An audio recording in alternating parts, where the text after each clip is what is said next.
और राहुल गांधी की असली मजदूरी ये है कि मामन खान को कम से कम 1 लाख वोटों से जिता करके हरियाणा की ये है राहुल गांधी की असली मजदूरी जो मैं आपसे मांगने के लिए आया हूं। महाराष्ट्र और झारखंड का भी रिजल्ट आ जाएगा तो आप देखिएगा कि भाजपा की सरकार 2 बैसाखियों पे टिकी है। एक बैसाखी का नाम है नीतीश बाबू, दूसरे का नाम है चंद्रबाबू। कब कौन सी बैसाखी सरकेगी और कुर्सी ऐसे नीचे आ जाएगी, कोई भरोसा नहीं है। आजकल प्रधानमंत्री जी के चेहरे पे जो तनाव है वो यूं ही थोड़ी है। रौनक गायब है, सारा मेकअप गायब है। आपने देखा कि नहीं, डिजाइनर कपड़े पहनने के बाद भी चेहरे पे नूर नहीं आ पा रहा है। क्यों? क्योंकि जो 400 पार का नारा था उसे हिंदुस्तान की आवाम ने ला करके 240 पे सिमटा दिया। कहने के लिए नरेंद्र मोदी जी प्रधानमंत्री हैं, लेकिन पार्लियामेंट में सिक्का राहुल गांधी का चलता है। हमारा लीडर ऑफ अपोजिशन जो चाहता है सरकार को वो करना पड़ता है। ये ताकत हिंदुस्तान की आवाम ने दी है। इसलिए फिरोजपुर झिरका वालों, एक बात ध्यान में रखना, याद करो आज से 2 साल पहले का मंजर, जब हिंदुस्तान में नफरतें सर चढ़ के बोल रही थी। कोई आपके मुद्दे पर आवाज उठाने के लिए तैयार नहीं था, कोई बोलने को तैयार नहीं था।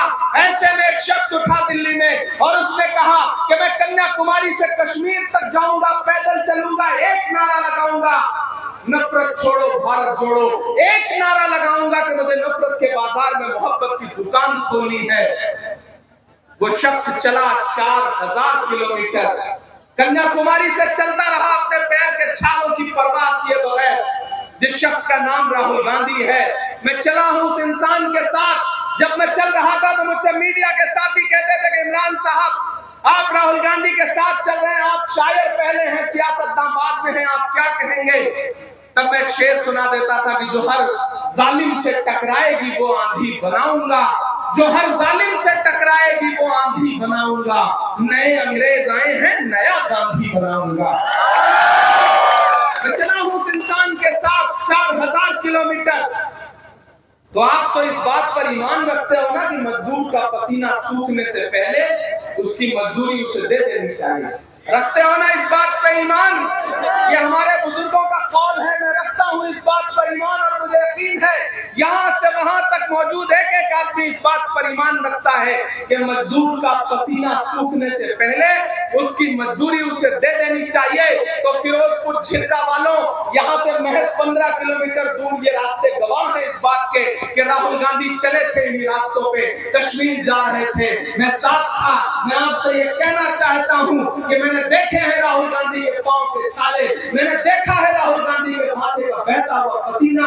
मैं आज अपने घर से 1000 किलोमीटर दूर चल के आपसे राहुल गांधी की मजदूरी मांगने आया हूं। और वो मजदूरी है, राहुल गांधी ने मामन खान को अपना नुमाइंदा बना करके फिरोजपुर झिरका में भेजा है। तो एक एक शख्स 5 तारीख को अपने घरों से बाहर निकलेगा, हाथ के पंजे के सामने वाला बटन दबाएगा। और राहुल गांधी की असली मजदूरी ये है कि मामन खान को कम से कम 1 लाख वोटों से जिता करके हरियाणा के ये है राहुल गांधी की असली मजदूरी जो मैं आपसे मांगने के लिए आया हूं।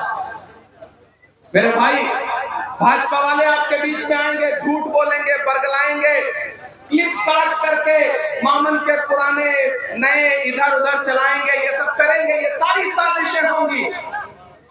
लेकिन एक चीज जान लेना, जब भी कोई आपका मजबूत नेता होता है तो उसके खिलाफ इसी तरह की साजिशें की जाती हैं ताकि उसको कमजोर किया जा सके।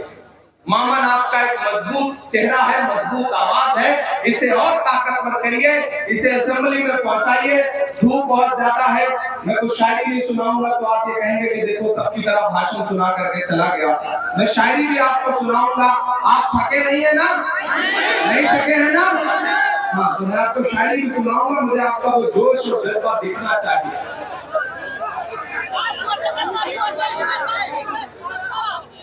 अच्छा, नीचे से चाचा आवाज लगा रहे कि बीजेपी वाले झूठ चला रहे हैं। देखो, बीजेपी वालों को झूठ से डरने की जरूरत नहीं है। उनके जो नेता हैं वो दुनिया के सबसे बड़े एक्टर हैं।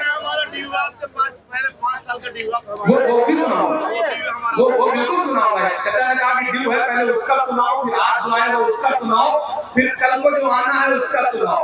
ये मेवात है साहब, मतलब एक ही बात में सारे हिसाब चुकता करने का हुनर जानता है मेवात। मैं मेवात को सलाम करता हूँ, बहुत शुक्रिया। मैंने कहा ना, भाजपा के झूठ के चक्कर में नहीं आना।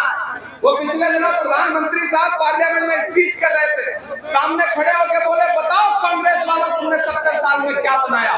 इधर से मैं खड़ा हो गया, मैंने सोचा मैं बताऊं, पीछे दीपेंद्र हुड्डा भाई बैठे थे, बोले इमरान भाई मत बताओ, जो बताओगे उसको भी बेच देंगे, इनका काम सिर्फ बेचने का है, तो मत बताओ।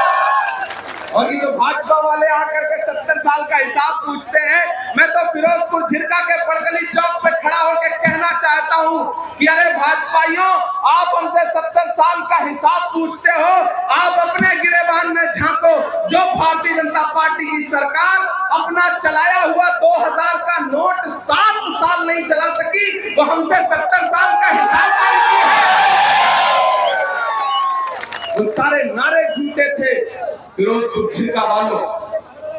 ये इलेक्शन मामन खान से मोहब्बत दिखाने का इलेक्शन तो है ही, लेकिन ये इलेक्शन इस बात का भी इलेक्शन है कि अपनी आंखों में वो मंजर रखो कि जब भाजपा की सरकार 10 साल पहले आई थी तो उसने क्या क्या वायदे किए थे।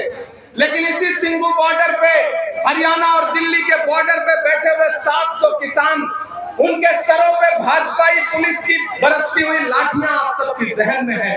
उसे याद रखो, कीमत तो बहुत बढ़ गई शहरों में धान की, लेकिन विदा न हो सकी बेटी किसान की। मौका मिला तो लोगों ने कुर्सी के वास्ते तस्वीर ही बिगाड़ दी हिंदुस्तान की। ये इलेक्शन उन किसानों पर बरसी हुई लाठियों के बदला लेने का इलेक्शन है। ये इलेक्शन हरियाणा के उन नौजवानों के अरमानों के टूटने के बदला लेने का इलेक्शन है कि जब यहाँ का जवान रात के सुबह के 4 बजे उठ करके सेना में भर्ती होने के सपने सजा करके मेडिकल की तैयारी करता था, लेकिन भाजपा की सरकार ने अग्निवीर ला करके हरियाणा के नौजवानों के सपनों को चकनाचूर करने का काम किया है। इस बात का बदला लेने का इलेक्शन है। प्रधानमंत्री जी नारा देते हैं बेटी बचाओ बेटी पढ़ाओ, लेकिन याद रखो हरियाणा वालों कि ये नारा देने वाली भाजपा पार्लियामेंट से महज 500 मीटर की दूरी पर जंतर मंतर है। जब हरियाणा की बेटियां, ओलंपिक लाने वाली बेटियां, हरियाणा का सम्मान बढ़ाने वाली बेटियां अपना हक मांगने के लिए जंतर मंतर पर बैठी, तो बेटी बचाओ बेटी पढ़ाओ का नारा लगाने वाली भाजपा सरकार ने, पुलिस ने उन्हें जंतर मंतर पर घसीटने का काम किया। प्रधानमंत्री जी ने लाल किले की प्राचीर से नारा दिया, भाषण दिया कि हमें बेटियों के उत्थान के लिए, महिलाओं के उत्थान के लिए बात करनी है। और जिस दिन 15 अगस्त को वो लाल किले की प्राचीर से भाषण दे रहे थे, उसके महज 2.5 घंटे बाद उनके गृह राज्य गुजरात में बिल्किस के दोषी जेल से छोड़ करके माला पहना के सम्मानित किए जा रहे थे। ये है भाजपा के बेटी बचाओ बेटी पढ़ाओ नारे का सच।